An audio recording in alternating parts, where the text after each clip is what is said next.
Hello, and welcome to another episode of My Brain Está Spicy, the podcast where two overthinking, sometimes anxiety-ridden friends spill on their highs and lows and the craziness of navigating mental health in our daily lives. We are your hosts, Melisa and Christy. I'm Christy. She's Melissa. And as always, we are going to be talking about the beautiful chaos of life with spicy brains and inject this safe space with as much humor and our unique sazón as we can. So get yourself comfortable, grab your favorite drink or three, because it's sure to be a super fun time. And just so we're clear, everybody, we are not medical professionals. The views and opinions that we are going to share on our show are for informational and entertainment purposes only. We are not doctors, lawyers, or financial advisors. If you need expert advice in any way, shape, or form, please seek out the proper qualified professionals. Seriously, go to therapy. And with that, here we go. Hello, folks, and welcome back to My Brain Está Spicy. Happy St. Patrick's Week to all of our listeners. And you might be wondering, why am I saying St. Patrick's Week instead of St. Patrick's Day? Well, because while today is St. Patrick's Day, you guys probably aren't listening to this on St. Patrick's Day. So I'm saying St. Patrick's Week and hoping that you all have a happy, lucky week. On that note of being happy and being positive, one of the things that Christy and I have been talking about recently is this basis behind the phenomenon that is toxic positivity and the culture behind, always staying positive and faking it till you make it. And talking about how that's really not a good thing. So today, that's what we're going to be focusing on. What is toxic positivity? Why do we find that it's a problem? What we've, read in research as to why it's a problem. How do we handle folks that are, always telling us to just kind of stay positive, and just kind of having a chat about it. So with that, for those of you that are wondering, what is toxic positivity? Basic, quick definition. It's forcing positivity at the expense of your real emotions and other people's real emotions. And toxic positivity can present itself in a lot of different ways. Christy and I were just talking before we started recording about kind of an interaction that my mom and I just had today. So my mom and I had the opportunity today, and we went out for breakfast and we were chatting, and it was really nice. It's been a while since my mom and I have done that together. But like a lot of Hispanic moms, and I am going to preface this on the off chance that my mom ever hears this episode. I love you, Mom. I don't say this to be mean, but I'm allowed to make a point for things. So anyways, I don't know what my mom and I were talking about specifically, but she made a mention about how, she understands that life, for X, Y, and Z reasons, because of my disability or other things, life molds you in a way, right? And I have reacted to that molding in certain instances becoming harder, or my softness has been lost, or she misses how I used to be so soft and kind. And one of the things that she prides herself on as a mom of two children, I have an older brother, is she always loved and appreciated, mind you, as if this doesn't still happen, that people always tell her that, her kids are always so kind and compassionate and, they're always giving and helpful. And I looked at her from across the table and I'm like, Mom, that still happens. Mm-hmm. Like it literally happened to me last week. Mm-hmm. Frankie and I were at a networking event, and I was speaking to one of the ladies that I met about something. And she made a comment to me. She goes, you need to give your parents kudos. They've done a really good job with you. I love hearing that. Doesn't part of you want to be like, yes, however, I have also grown myself and had to unlearn a bunch of shit. Yes, of course. But for the instance of this example, like I took it as a compliment, and I'm mentioning that to my mom. And one of the things that I said afterwards, I was like, Mom, people still say that.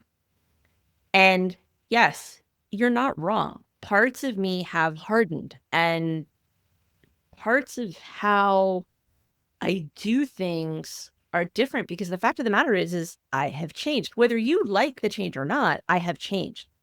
I am still that same kind, soft person. I just don't stand for certain people's shit. Mm. And as a result, whenever certain instances with certain people come up or are discussed, yes, you are going to get a hardened reaction out of me. Why?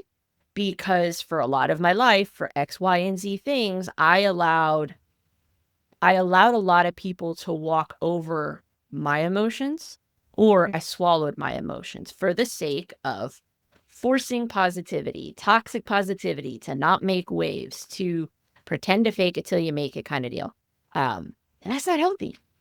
Yeah. So, mind you, this comes up in a lot of different instances in life. That's the one that happened to pop up today, and it was convenient that we happen to be recording today. So that's been my example. She wasn't even going to Mi- use that as an example. Can I just note? Like, she just, as we were going to start recording, she tells me that story, and I'm like, that's it. That's the thing. The thing is that. That's the thing. The thing is that. Because she was like, I don't know how we're going to introduce this episode, but by the way, here's this thing that happened to me. And I was like, ding, ding, ding. So I'm glad we You're found it. not supposed to throw me under the bus like that. Jeez. You can cut this out. You know, I No, like I'm giving keeping I this. like giving the real on like what What are the we, a actual clothing store? The real. Are we selling like I high-end know. luxury I'm goods sorry. here now? I'm a cringe millennial. I'm just my brain fog is just not allowing original thought. So yeah, I don't know. I've never even bought anything from the real. So Yeah, but you knew exactly what know. ad I was talking about. Yeah. Whatever. Anyway, Anyways, it was a good example, so and I thank appreciate you. that you used it.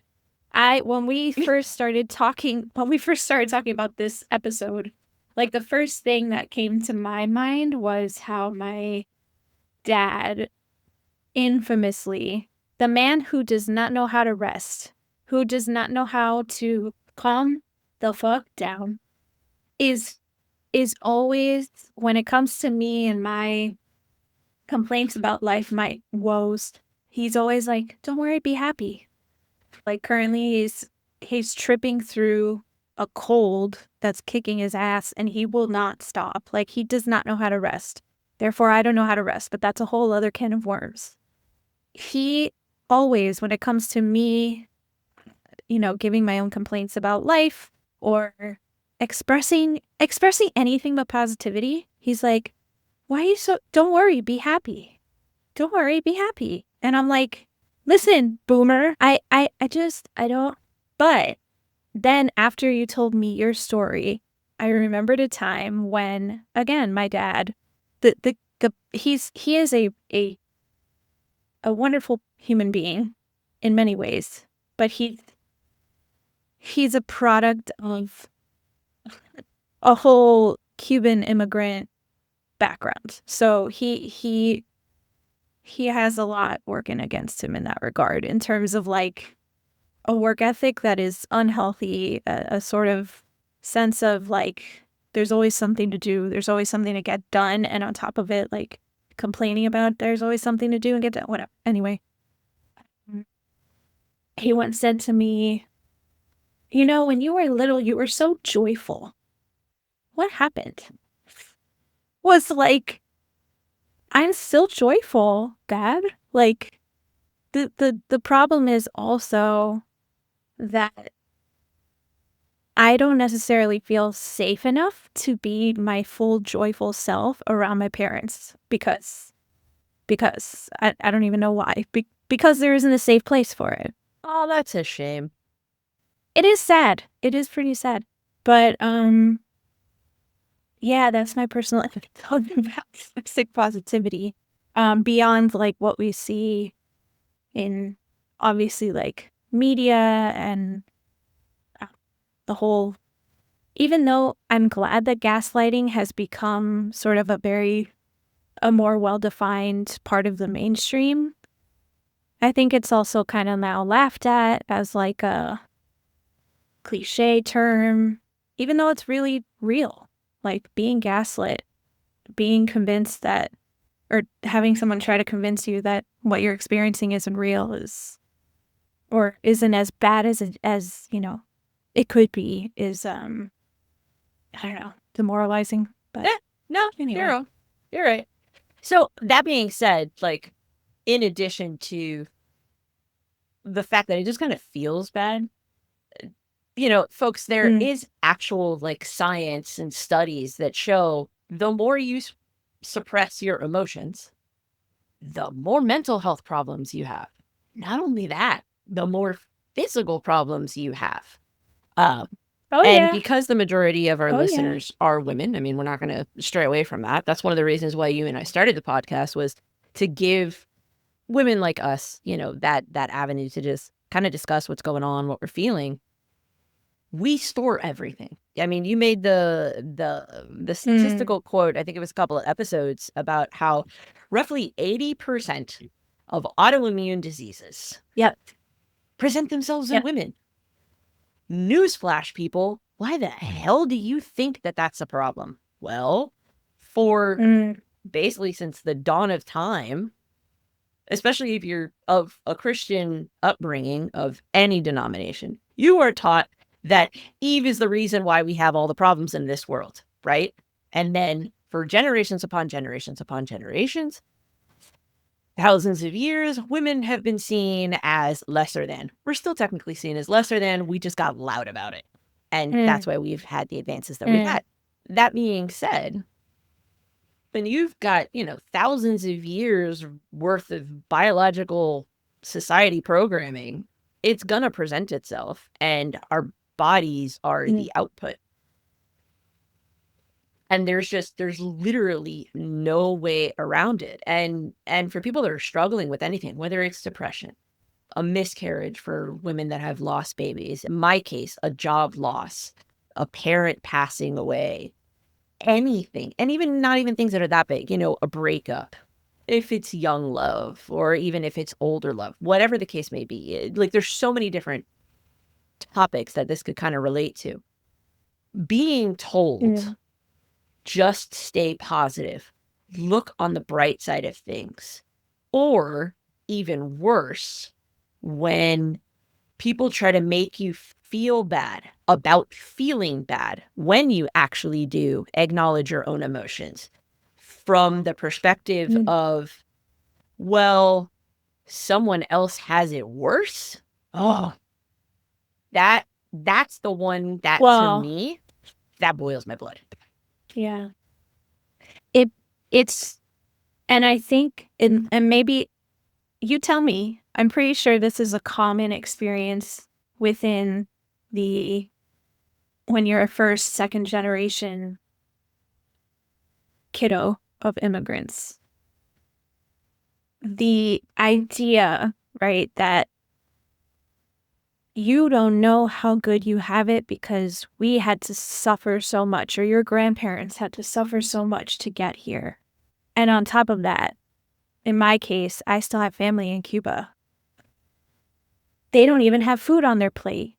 So you better finish what you're eating. Like, even though that's a very small example, it's a small example of a much broader trend, I think, which is like the guilt and the sort of, again, gaslighting of feeling like, oh shit, well, maybe what I'm feeling doesn't really even matter because I'm not starving. I'm not right now, right now, I'm not in a communist country.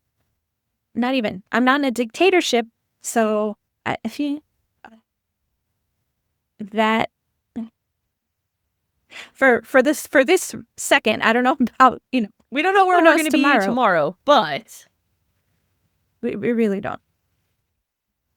But I think, is that something that was ever like weaponized against you? Or the whole, like, I walked to school in the snow. Well, my parents, so for my parents it was true, but like, barefoot in the snow kind of thing. I Like, mean, do you ever get those stories? yes, but not from the perspective of like toxic positivity from that like literal perspective. My mom makes the comment more, or my parents have made the comment more so like back in the day, like whenever Frankie and I are like, oh, we're tired, we're gonna stay in, like we stayed out late at night and this, that, and the other. Oh my And then it's God. like my mom's like, Yes. Mia, when I was your age, and I'm obviously talking about like back in my 20s, because now in her in her 30s she recognizes this. When like when she was in her 30s, she Yeah. recognizes what I'm saying. But like back when I was in my Yeah. 20s and I'd say, oh, I was tired and this, that, and the other and blah blah blah. My mom was like, Yeah, girl, you don't know what we'd go tired out is. in heels in the snow in New York City, get home, not go to sleep, Uh-huh. change our clothes, and Uh-huh. just go to work the next day. I'm like, look, don't get me wrong, I've done an all-nighter. Doesn't make it any better. That being said, it being Yeah. weaponized, no. But It's not purposeful no, no, no, no. weaponization. I know it's not. I think it's a way of like asserting parental like authority in a way, like just So I think it depends. shutting a kid up. So I think it depends. I can see how for you it would be authority or controlling based on what you've talked to me about. Mine don't necessarily come at it from that perspective. They may use similar terminology or a That's similar nice. direction. On my end, it would be more like their way of trying to relate to what I'm saying. And I'll use a perfect example. Interesting. I'm not working right now, right? So I'm somewhat transparent with my parents with regards to like what's going on. I don't tell them everything. Why? Because I have a husband. So I talk to him about everything. We talk about our finances together. We talk about our situation together.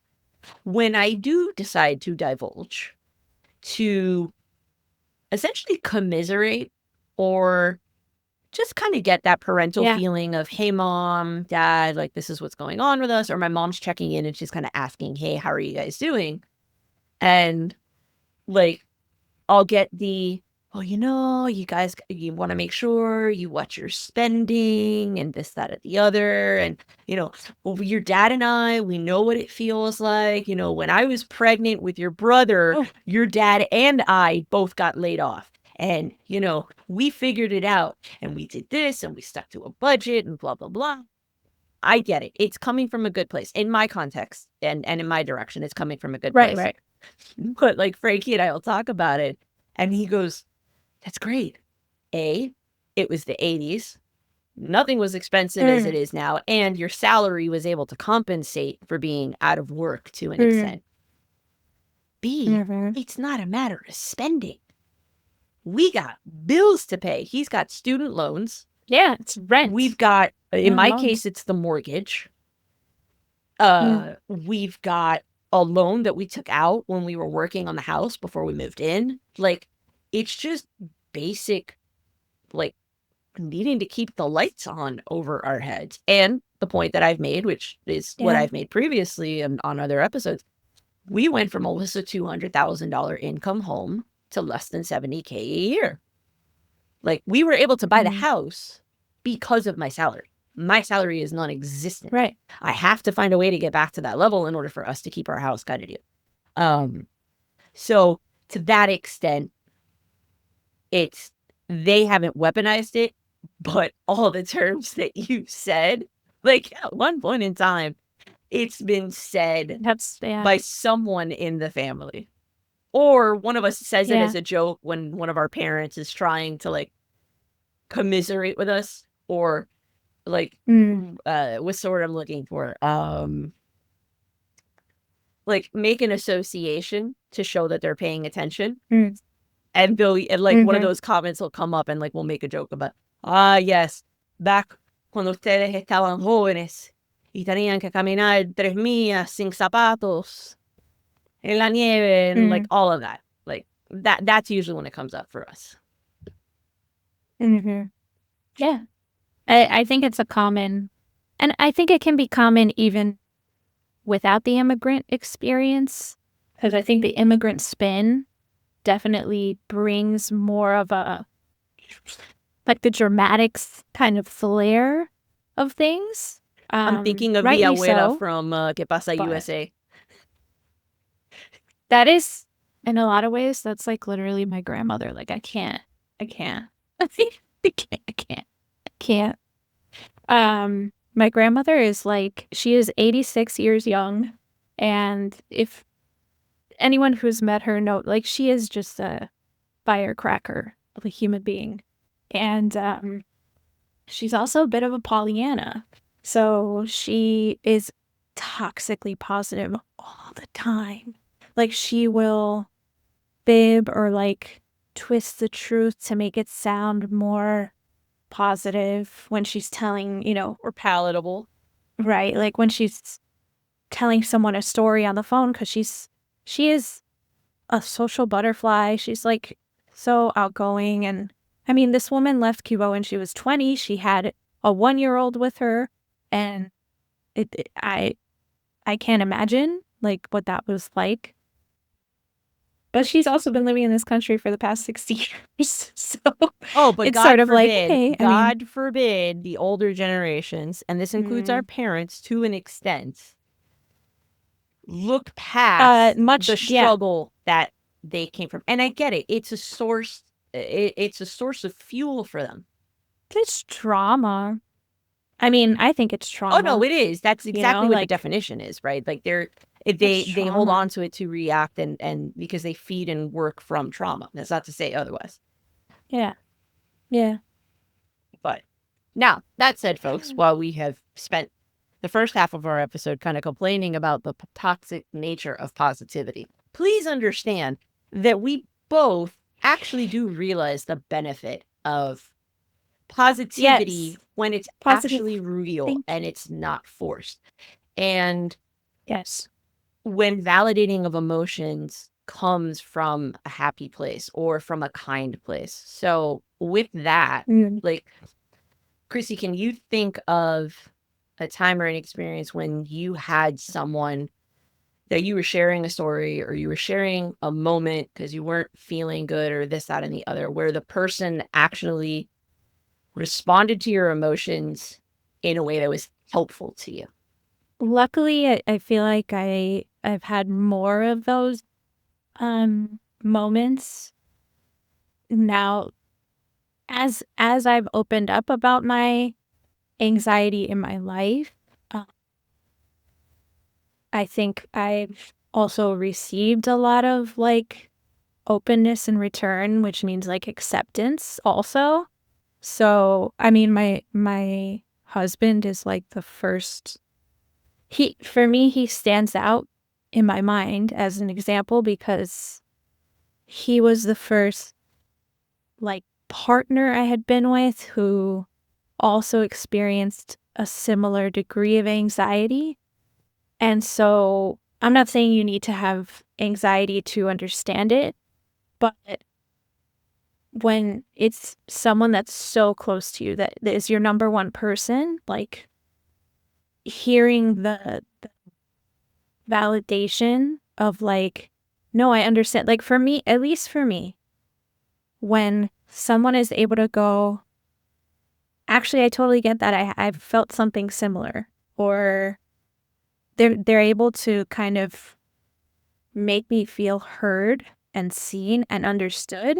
That's the power. That's the power of like kind of connection. And then I feel like I feel safe, and then we can go into a positive place from there. Uh, think of like a specific Okay, one, that's but I okay. know that, I think yeah, describing just a general perspective of like positive people that have or people that have reacted to you positively in a way that you were able to yeah, take that in is still good. I think for me, like it helps like lift yes, something. Yeah. I think for me, I could think of specific examples, but I think since we're going to go on the vein of just, general validation and what it feels like, um I have quite a few people the same. My husband's really good about it as well, but I think what's funny for me, so I'm a big believer in, manifestation to an extent. When you start Mm, vocalizing and thinking about certain things, good and bad, the universe starts cultivating things around you based off of what you're thinking about, right? So for me, the best example that I can think of, and it kind of incorporates a couple of different people, including you, um, is back when I was first trying to start navigating, figuring out my mental health and how did I want to mm, take care of things. Um, it was funny how I wasn't even vocalizing it yet. Like I wasn't saying, "Hey, I want to go to mm. therapy already," or "I'm thinking about it." I don't even think it was on my radar at all. I think I just Yeah. think back to it and I started just talking a lot more about how I was feeling and what I was feeling and what I was struggling with.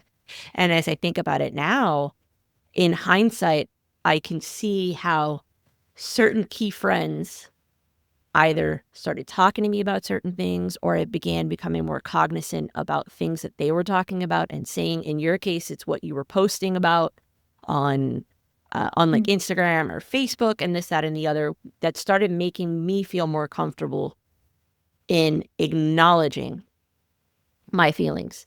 And as I started to vocalize it more, like you, I was really surprised with how positively certain people were reacting and giving safe space and positive, actual helpful words and encouragement mm, and advice on what to do, where to go, who to see, and have continued to be that positive reinforcement when it's well timed. Um, and as mhm. a result of that, because I've gotten better and, I've healed and I learned not entirely because the healing process is a journey. It's, it's like waves. You go up and down. You think you took care of something. And then like Chrissy said, a couple of episodes, all of a sudden something new pops up, right? Or something old that you thought you got Mhm, past all of a sudden resurfaces because now you're mhm, experiencing it in a totally different way. But anyways, mhm, um, on that vein, one of the things that I try to do now is if I see that a friend is struggling or someone reaches out to me and asking if they can talk, um, I try to do this all the time. I'm not perfect and sometimes I forget and I'll correct myself as I'm in a conversation with a friend. But if I can tell that someone's asking me, like wanting to talk to me because they want to kind of get off something off their chest, I've tried to get into the habit of asking, okay, yeah, I've got time to talk. Question, do you want me to participate? Or do you mm. just want me to be here to give you someone to listen to you? I'm happy Yeah, to help you in either direction. I've had a couple people that are like, yeah. "Thank you. I really appreciate that." Nope, I just need you to listen. I just kind of need to talk something out. And then Mm, most of my friends are like, "No, I'm okay if, you want to give me advice back or you want to talk it out with me." And then in the moments that I forget and I realize that I've all of a sudden just kind of gone into fix it mode because naturally, as women, we try to do that. We try to yeah, help those that we see that are hurt, yeah. especially if it's people that we care about. Um, Mm, I'll stop at in the middle of the conversation or as we're winding down, and I'll mention it to whoever I'm speaking with. I'm like, by the way, I just realized I forgot to ask you if you wanted me to actually give you advice or if you just wanted me to listen to you. And then usually like they'll instantly say, no, no, mm. no, no, you're totally fine. I appreciate your words, which is fine. Although I think sometimes people just say it because it's like the natural reaction of what's built in that they're like, no, it's okay.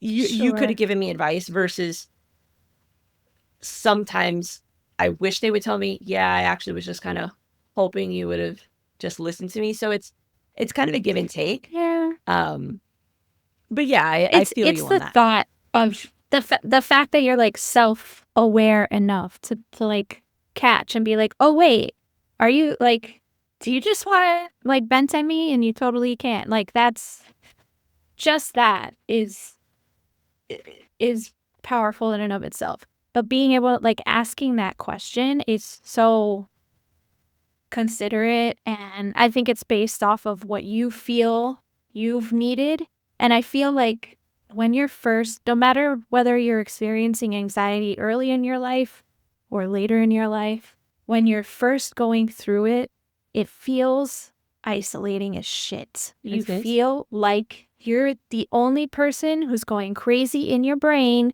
and your brain is broken, and there's no fixing it, and nobody's going to believe you, or no one's going to understand what point of view you're coming from.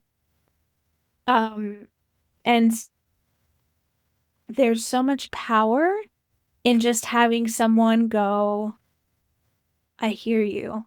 I see you. Like, that is valid. What you're feeling is valid. Like, that's something I think I try to say more often than not, is like, what you're feeling is totally valid. Because, and I found especially women, some men too, my husband is one of those people who, like, when I say men, I'm usually not talking about him. Yeah. But like women in general, whatever, like emotionally intelligent people and self-aware people tend to write themselves off, or write off it's very odd. Like, we're very aware for others, but for ourselves, we tend to be overly critical, very mean, very black or white thinking, very catastrophic, like all those types of patterns of thinking.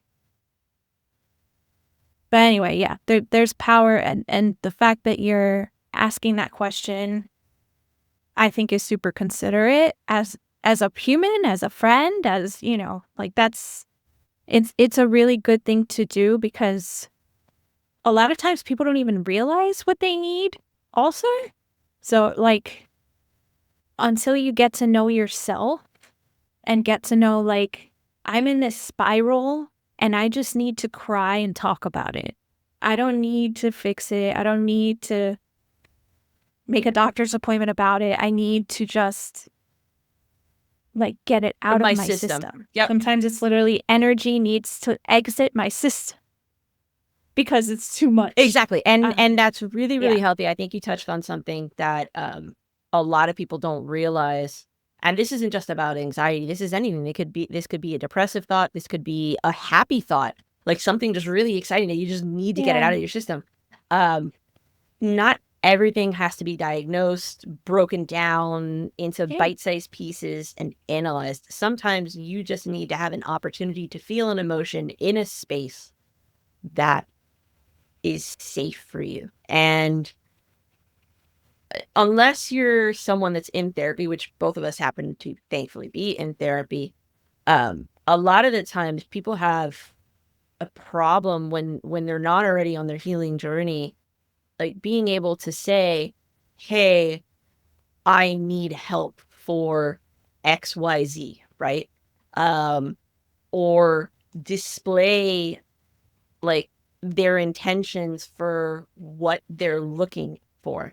And there's someone that I follow on Instagram. He's pretty popular. He's like a lifestyle business kind of coach. Simon Sinek.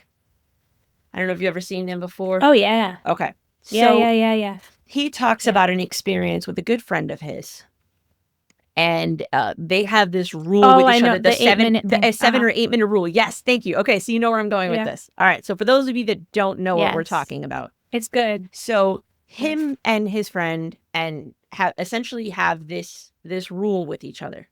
If either one of them needs something, they just text the other person, "Hey, do you have 8 minutes or 7 minutes, whatever the number is, but regardless, this nominal number." And that is their signal to the other person. I need to talk to someone. I have something going on. I just need a couple of minutes of time. That doesn't mean that when you're on the receiving end of that text message, you have to say yes. All it is it's meant to act as an indicator of, hey, I need something. And if in that moment I can't drop what I'm doing, it at least tells me I need to reach out to them and let them know, hey, right now I can't. Can you touch base in 30 minutes? I will pick up the phone. Or I'll ask, hey, are you okay? Do I need to step out? And then based on their response. And that became their code for what to do, because an incident happened between the two of them, and you can look up the video on him because I don't remember exactly what the moment is, and I'll try to include it in our show notes for this episode, for our listeners. He talked about kind of how this manifested itself, and it was around an incident where one of his girlfriends had something going on, and he later found out about it, and he's like, "You never told me. You've always been there for me. You're one of the people that I care about the most. Of course, I want to try to repay the favor if you need something. I had no idea." It's like, when did you reach out to me? And like he used the example that she said of like, "Oh, well, I texted you the other day," where I'm like, "Hey, how are you?" And he's like, for lack of a better term, he's like, "The fuck am I supposed to do with that? Like, how the hell am I supposed to know that was your cry for help?" Mind you, guys, he doesn't curse. That's not what he says. That's absolutely not his personality. That's just kind of how I interpreted it in my brain when I heard him say what he said. Because it's like, that's how I would react to a good friend. I'd be like, "What the hell? Like, why didn't you tell me?" And what I realized from He's what an he said Aries. is, Forgive her. what I realized from what he said is what I mentioned earlier. If you're not already on your healing journey where you feel more comfortable expressing yourself and reaching out, and you don't know who your safe people are, sometimes it can be difficult to figure out a way to tell people that you need someone to talk to because you have past experiences when you have tried to open up and it hasn't been reciprocated. So moving into the end of our episode, one of the things that I want to say is kind of like a tip is, if you are struggling right now, or even if you're not, and let's say you just want to try to identify some people that you can talk to that are safe for you, realize it's not always the people that are always around you that are closest to you that are your safe people. Christy and I had not spoken in years. When I tell you guys years, Christy and I graduated high school, hadn't talked or seen each other in like 15 years. Randomly reconnected on Instagram. Or actually, I think we were always connected. We just never really interacted. But because of Christy being vocal, I started to realize, hey, she might be someone I can talk to about certain things. And I would always reach out, and I remember, I can think back, I can't remember the exact words, but I'd always reach out, "Hey, so if it's not a bother, like, can I run something by you? I've got a question for you based on something that you said." Like, I was really nervous about it because, again, I was just starting to kind of figure out how to talk about things. And I didn't know how you were going to react because we weren't super close friends. Because of this, we've become a lot closer. And you are one of my safe people. Like, you still are. When Frankie and I were getting married last year, I would reach out to you on a regular basis. I'm like, am I just being a bridezilla? And you've been great, right? Like, I am having a time. And I was like, Exactly. I know. So I understand. So getting back to my point, folks, start thinking about who you have in your life and examining who might be a good person to talk to. And if you don't think like you have anybody, just ask someone, "Hey, I'm having a tough time. Would you be open to talking?" Or I don't even know. I mean, because it's so tough for everybody, but I still think it's a good idea to start looking for your safe people. And sometimes it means taking a leap of faith and hoping that that person is gonna react well. But at the end of the day, always realize that there is someone there. There's always someone there. My mom always used to tell me, if anything ever happens to you, always look for the helpers. Try to find the kind people. That's good advice. And usually the kind people, they're always around you. It's just when you're not focusing on it, you don't see them. So find the kind people. That would be my advice. They're usually more hidden away. That they're not the loud ones usually in the room. They're the quiet ones or the shy ones, the seemingly shy ones. It's been like an honor of mine that it's been so a good amount of years that I've been very open about my whole journey and anxiety and OCD, that I've had multiple people reach out to me in very similar ways as you.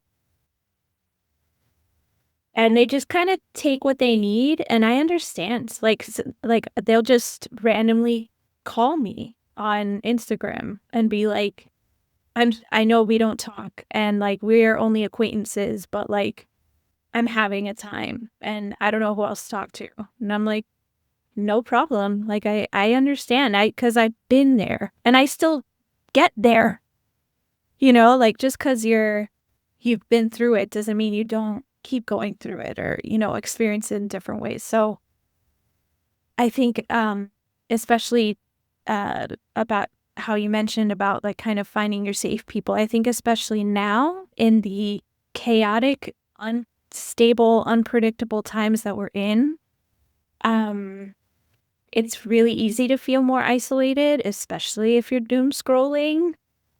Low key, it's a little mention of our first episode, but Shameless plug. And that's shameless. That's what I meant to say. Shameless plug. And it's meant to do that. It's meant to make you feel alone, but you're not. And the best thing to do is to build community to make you feel. But that's how we get out of this hole that we're in, as a country, as a world, as people, is community. So look for your community. Look for your people. They're there. And if you don't have anyone that you can think of, reach out in unexpected places like Melissa mentioned. Like it's really, we went to high school together and that's it. Like that's all we had in common. I mean, we were also in choir together for a bit, but yeah, but like, we weren't in really the same all we circles, had in common. So we were in circle adjacent. Related circle? We were circle adjacent. Circles? Okay. So it's you never know. Like you truly never know, especially as you get older, your relationships change and you never know. So just go with your gut and trust that there's good in other people, because there is. I know it doesn't feel like that right now, but all of us need community and most of us want community. So open up. You never know the good it can do. That sounds really positive. No, but it's anti-positive, or not anti-positivity. The toxic positivity. Yeah. Yes, but yeah. But with that said, it's not toxically positive because you're coming at it from a perspective of why it can help. We're not trying to tell you pretend like you're happy and then ask for help. No, we're telling you, no, don't do that. If you've got something going on that you're trying to work through, try to find your community. And with that, I think this is a good time to kind of wrap up. We want to thank you all. Yes.